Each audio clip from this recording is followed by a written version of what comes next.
काली नजर।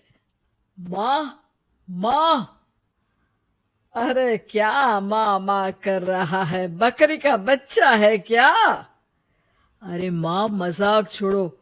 मुझे फाइनली वो मेन चौराहे वाली दुकान मिल गई है।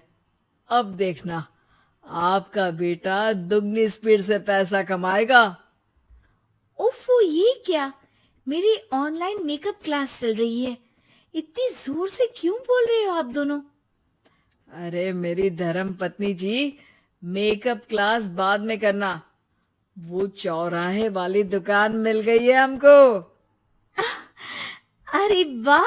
रुको, मैं अपनी माँ को फोन लगाकर बता देती हूँ। अरे मैं भी अपने रिश्तेदारों को बता देती हूँ। कितनी खुशी की बात है।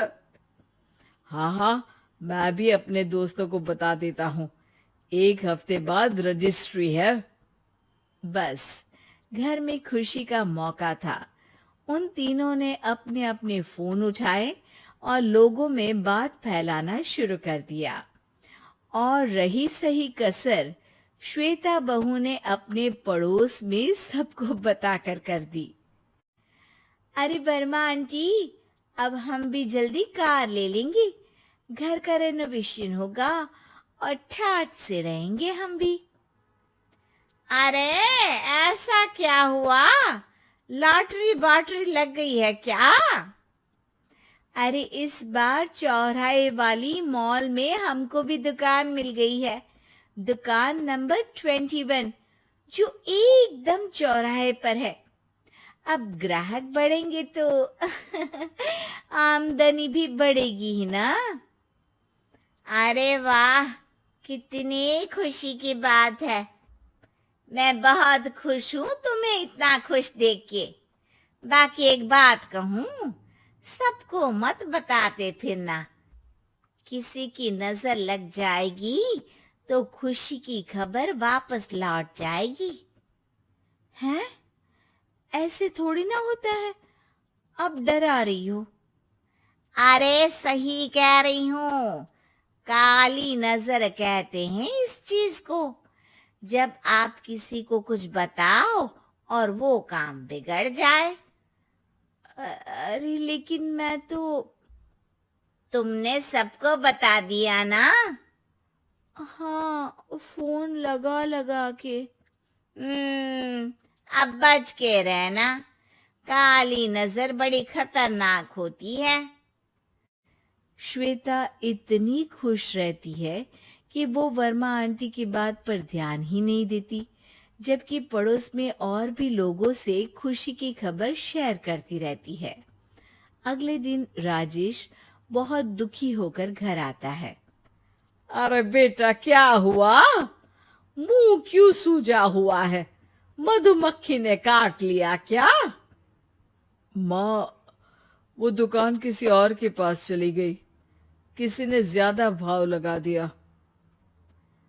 अरे पर बात तो आपसे हुई थी ना उस दुकान वाले की। हाँ, आज मैं टोकन अमाउंट देने गया था, तब मुझे पता चला। कोई आकर सुबह मुझसे पहले ही ज्यादा अमाउंट दे गया। हम्म, काली नजर। क्या? क्या कहा? वर्मा आंटी ने समझाया था कि किसी को बताना मत, वरना काली नजर लग जाएगी। अच्छा, तुम्हें उनकी बात मान लेनी चाहिए थी। उनकी बात मान लेती, लेकिन उसके पहले ही सबको बता चुके थे ना हम तीनों। अरे अगली बार से ध्यान रखेंगे। कोई भी नई चीज होगी तो किसी को नहीं बताएंगे। तीनों कुछ दिन ऐसे ही रहते हैं, पर एक दिन श्वेता को एक मेल आता है। राजेश, मेरा ऑनलाइन मेकअप कोर्स कंप्लीट हो गया। अब मैं खुद का पार्लर खोल सकती हूँ। अरे वाह, अपने मोहल्ले में ही खोलते हैं। ये जो घर के सामने दुकान है ना, वहीं। हाँ, यहाँ सस्ती भी मिल जाएगी। अगले दिन श्वेता वर्मा आंटी के पास जाती है, मिठाई का डब्बा लेकर। अरे आओ आओ, कैसे आना हुआ? जोर से नहीं बोलूंगी। वो सामने वाली दुकान है ना, वहां मैं अपनी पार्लर की दुकान खोलने वाली हूँ, उसकी मिठाई है। अरे वाह, बहुत बधाई हो तुमको। हाँ, मैं कमाने लगूंगी तो राजेश पर पूरे घर का बोझ नहीं रहेगा ना आंटी जी। ये तो है। पर ये बता कि तूने ये बात किसी और को तो नहीं बताई ना? अरे नहीं नहीं, पिछली बार गलती कर दी थी, काली नजर लगी किसी की और राजेश के हाथ से वो दुकान चली गई थी। सबको मत बताना। चलो मैं चलती हूँ, कल दुकान की बात करने भी तो जाना है। अगले दिन श्वेता दुकान के लिए मालिक से बात करने जाती है। अरे लेकिन दुकान तो हम कल रात को ही किसी को दे चुके हैं। कल ही? हाँ कल ही। 2 दिन बाद कोई यहाँ पार्लर भी खोल लेगा। अब कहीं और दुकान देख लीजिए। अरे पर हमको भी तो पार्लर ही खोलना था। हाँ भाई, ये एक ही दुकान है, आधी आधी तो नहीं दे सकता ना मैं। राजेश और श्वेता घर पर हताश होकर आ जाते हैं। इस बार तो किसी को बताया भी नहीं था, अब किसकी काली नजर लग सकती है? सुनो, तुमने माँ को बताया था क्या? अरे कैसी बात कर रही हो? माँ की नजर थोड़ी ना लगेगी।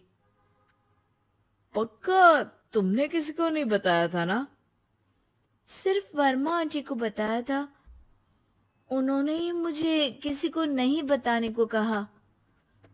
अरे यार, तुम भी सही हो। मेरी माँ को नहीं बताने को कह रही हो, पर वर्मा आंटी को बताना तुम्हें जरूरी लगा। अरे वर्मा आंटी ने ही तो काली नजर के बारे में बताया था ना, वो हमेशा हमारा भला ही तो चाहती है। मेरी माँ भी हमारा भला ही चाहती है। अरे पर चिल्ला क्यों रहे हो? बात नहीं कर सकते क्या आराम से? नहीं आता वो आराम से बात करना, और करना भी नहीं चाहता हूं मैं। दुकान जाने का दुख गुस्से में बदल गया था और राजेश और श्वेता में बात बंद हो गई थी। 2 दिन बाद मोहल्ले में पार्लर का इनॉग्रेशन हुआ, जिसमें मोहल्ले के सभी लोगों को बुलाया गया, पर श्वेता, राजेश और माँ नहीं जाते। माँ, अंदर आ जाओ, क्या देख रही हो? अरे नया पार्लर देख रही हूँ अपने आंगन से। देखो, माँ को दूसरे का सुख देखने में कितना मजा आ रहा है, मेरा दुख नहीं दिख रहा इन्हें। यहाँ मेरा पार्लर भी तो हो सकता था। अरे चुप रहो यार, हर बात में लड़ाई क्यों ढूंढ रही हो? राजेश और श्वेता फिर बहस करने लगते थे। तभी माँ ने दोनों को बाहर बुलाया। अरे जरा देखो तो, दुकान चलाने वाले का बोर्ड पर नाम क्या लिखा है? श्रुति वर्मा।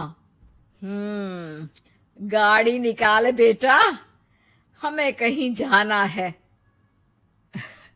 काली नजर का इलाज कराने।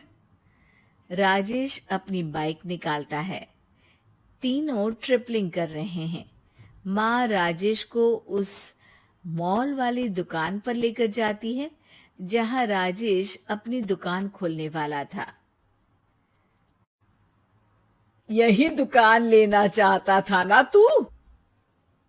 हाँ, पर इनको भी दुखी करने लेकर आई हो क्या यहाँ पर दुकान दिखाकर?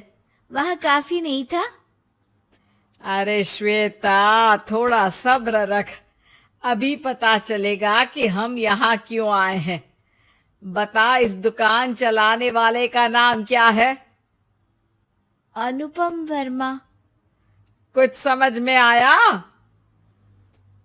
वो दुकान वाली श्रुति वर्मा, ये दुकान वाला अनुपम वर्मा, और हमारे पड़ोस में हमने उस दुकानों के बारे में बताया किसको था?